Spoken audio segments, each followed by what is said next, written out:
Hi hello வணக்கம். எல்லோரும் எப்படி இருக்கீங்க? நல்லா இருக்கீங்களா? இன்றைக்கி என்ன வீடியோன்னு பார்த்தீங்கன்னா, நம்ம சொரிமுத்து கோவிலோட வரலாறு பார்க்கலாமா? ஓகே. சொரிமுத்து கோவில் வந்து நெல்லை மாவட்டம் பாபநாசத்துக்கும் காரையார் நீர்த்தேக்கத்துக்கும் இடையே உள்ள மேற்கு தொடர்ச்சி மலையில் இந்த கோவில் வந்து அமைஞ்சிருக்கு. இங்கே வந்து மகாலிங்க சுவாமிகளும் பூரண புஷ்கலா சமேத சாஸ்தா சொரிமுத்து அய்யனாரும் அகஸ்தியரும் சங்கிலி புதத்தாரும் இங்கே எல்லா சாமிகளுக்கும் தனித்தனி சன்னதி உண்டு. இங்கே உள்ள தல விருட்சம் என்னன்னு பார்த்தீங்கன்னா, எழுப்பை மரம் என்ற மணிமுழுங்கி மரம். முற்காலத்தில் இமயமலையில் நடைபெற்ற அம்மையப்பர் திருமணத்தை காண 30 தேவர்களும் ரிஷிகளும் கூடியதால் வடதிசை தாழ்ந்து தென் திசை உயர்ந்தது. இதனை கண்ட சிவபெருமான் அகஸ்தியரை அழைத்து தென் திசையை நீங்கள்தான் சமன்படுத்த வேண்டும் என்று கூறினார். அதன்படியே அகஸ்தியரும் பொதிகை மலை வந்து தாமிரபரணி நீரில் நீராடி ஓரிடத்தில் அமர்ந்து நிஷ்டையில் வழிபட்டார். அவரது நிஷ்டையில் அவரது கண்முன்னே ஒரு ஜோதி தோன்றி மறைந்தது. அந்த ஜோதி தேவர்கள் சாஸ்தாவான மகாலிங்க சுவாமியை பூஜை செய்த காட்சியாகவும் மகாலிங்க பெருமானை வழிபட்ட காட்சியாகவும் வந்தது அவருக்கு.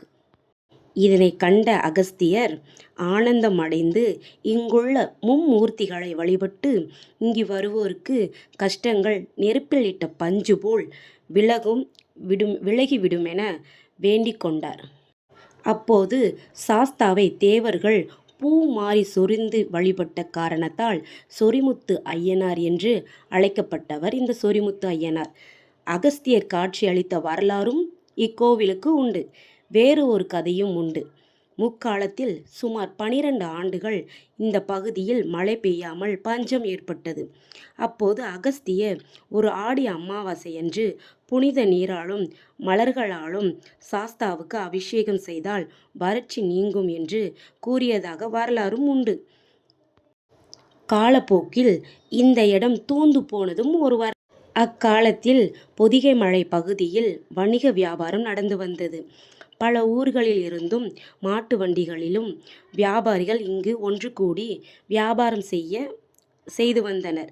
அப்படி வருகையில் மாட்டின் காலடிப்பட்டு ஒரு இடத்தில் இரத்தம் கொட்டியது. அந்த இடத்தை தோண்டி பார்க்கையில் சொரிமுத்து அய்யனார் மகாலிங்க சுவாமி தென்பட்டதாக இன்னொரு வரலாறும் உண்டு. அதன் பின்னர் இந்த பகுதியை ஜிங்கம்பட்டி ஜமீன்தார் வசம் சென்றது. இக்கோயில் சுமார் 800 ஆண்டுகள் பழமையானது. முருகனுக்கு அறுபடை வீடுகள் உள்ளது போல் இங்கு உள்ள சாஸ்தாவுக்கும் அறுபடை வீடு உள்ளது. அந்த அறுபடை வீடுகளும் என்னன்னு பார்க்கலாமா? சொரிமுத்து அய்யனார் கோவில், குளத்துப்புழை, அச்சங்கோவில், பந்தளம், ஆரியங்காவு, சபரிமலை என 6 படை வீடுகளும் உள்ளதாக வரலாறு கூறப்படுகிறது. சபரிமலை சாஸ்தா தோன்றுவதற்கு முன்னதாகவே சொரிமுத்து அய்யனார் கோவில் உள்ளது. எல்லாவற்றுக்கும் இக்கோவில் தலைமை பீடமாகும். ஆடி அமாவாசை அன்று இங்கு லட்சக்கணக்கான மக்கள் வந்து ஒன்று கூடி இக்கோவிலை வழிபடுவார்கள். பங்குனி உத்திரம் இங்கு கோலாகலமாக நடைபெறும் என்று சொல்கிறார்கள். தற்போது இந்த இடம் முண்டத்துறை வனத்துறை கட்டுப்பாட்டில் உள்ளது. இந்த கோவில் நெல்லையில் இருந்து 45 கிலோமீட்டரும் பாபநாசத்தில் இருந்து 7 கிலோமீட்டரும் தொலைவில் உள்ளது. இந்த கோவில் வழிபடுற நேரம் காலை 5 மணி முதல் இரவு 7 மணி வரை நடை திறந்து இருக்கும்.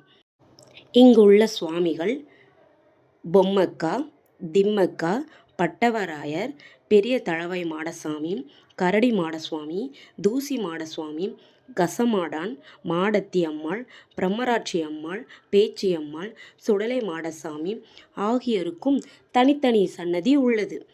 இங்கு வந்து வழிபடுவோருக்கு கஷ்டங்கள் எல்லாம் நீங்கி நிம்மதி கிடைக்கும் என்பது நம்பிக்கை. தென் தமிழகத்தில் புகழ்பெற்று விளங்குகிறது இக்கோவில் ஸ்தலம். இந்த சொரிமுத்து அய்யனார் கோவில் என்று சொன்னால் மிகையாகாது. இந்த கோவிலை பற்றி எனக்கு ஓரளவுக்கு தெரிஞ்சதை நான் உங்களுக்கு சொல்லியிருக்கேன். உங்களுக்கும் சொரிமுத்து அய்யனார் கோவில் ஏதாவது தெரிஞ்சதுன்னா எனக்கு கமெண்ட் பண்ணுங்கள், நானும் தெரிஞ்சுக்கிறேன். ஓகே. இந்த வீடியோ வந்து கிட்டத்தட்ட எடுத்து ஒரு 1 மந்த் நாள் இருக்கும். இப்போ தான் எனக்கு இதுக்கு வாய்ஸ் ஓவர் கொடுக்கவே டைம் கிடச்சது. உங்களுக்கு ஏதாவது இந்த கோவிலில் ஏதாவது தெரிஞ்சதுனாலும் எனக்கு ஷேர் பண்ணுங்கள். மற்ற ஃப்ரெண்ட்ஸும் பார்த்து தெரிஞ்சுக்குவாங்க. நாங்கள் போன அன்னைக்கு வந்து இருமுடி கட்டிகிட்டு இருந்தாங்க. அதை பார்க்கவே சூப்பராக இருந்தது. அங்கே சொரிமுத்து அய்யனார் கோவிலில் நல்லா வழிபட்டு சுவாமி கும்பிட்டுட்டு வந்தோம். பிரசாதம்லாம் கிடச்சிது. முன்னாடி வீடியோவிலே பார்த்துருப்பீங்க. பிரசாதம்லாம் கொடுத்துருப்பாங்க. சூப்பராக இருந்தது. நல்லா சாமி தரிசனம் பண்ணோம். கண்டிப்பாக நீங்கள் ஒரு டைமாவது இந்த சொரிமுத்து அய்யனார் கோவிலுக்கு கண்டிப்பாக போங்க. இங்கே உள்ள பட்டவராயர் சுவாமிக்கு பக்கத்தில் வந்து செருப்பு வந்து பக்கத்தில் காணிக்கையாக செலுத்தியிருந்தாங்க. அது என்னன்னு கேட்கும்போது சொன்னாங்க, நாள்பட்ட நோய் இதெல்லாம் தீர்த்து வைக்கணும்னு நினச்சோம்னா அந்த மாதிரி காணிக்கை பக்கத்தில் செலுத்துவாங்கன்னு சொல்லி அங்கே உள்ள பெரியவர் வந்து என்கிட்ட சொன்னார். பாருங்கள், இதுதான் அந்த தாமிரபரணி ஆறோட இது. பார்க்கவே எவ்வளோ இதாக இருந்ததுன்னா, ரொம்ப ரொம்ப புண்ணியமாக இருந்தது. இந்த கோவிலுக்கு போனதுக்கப்புறம் மனம் ரொம்ப திருப்தியாக இருந்தது. கண்டிப்பாக நீங்களும் போயிட்டு வாங்க. இந்த வீடியோ பிடிச்சிருந்தா என்னோடய சேனலை ப்ளீஸ் சப்போர்ட் பண்ணி சப்ஸ்கிரைப் பண்ணிக்கோங்க. இதில் ஏதாவது தவறுகள் குறை இருந்தாலும் எனக்கு சொல்லுங்கள், நான் மறுபடியும் திருத்திக்கிறேன். ஓகே, பாய், தேங்க்யூ. சொரிமுத்து அய்யனார் அருள் எல்லோருக்கும் பரிபூரணமாக கிடைக்க சொரிமுத்து அய்யனாரை வேண்டிக் கொள்கிறேன். ரொம்ப நன்றி. இவ்வீடியோ பார்த்த எல்லா உள்ளவங்களுக்கும் ரொம்ப ரொம்ப நன்றி. தேங்க்யூ. பாய். இன்னொரு வீடியோவில் சந்திக்கலாம். பாய். தேங்க்யூ. இதுதான் நான் சொன்ன அந்த மரம், மணிமுழுங்கி மரம். பக்கத்தில் நாங்கள் போயிட்டு வரும்போது பாபநாசத்துக்கும் சிவன் கோவிலுக்கும் போயிட்டு வந்தோம். ஓகே, பாய். தேங்க்யூ.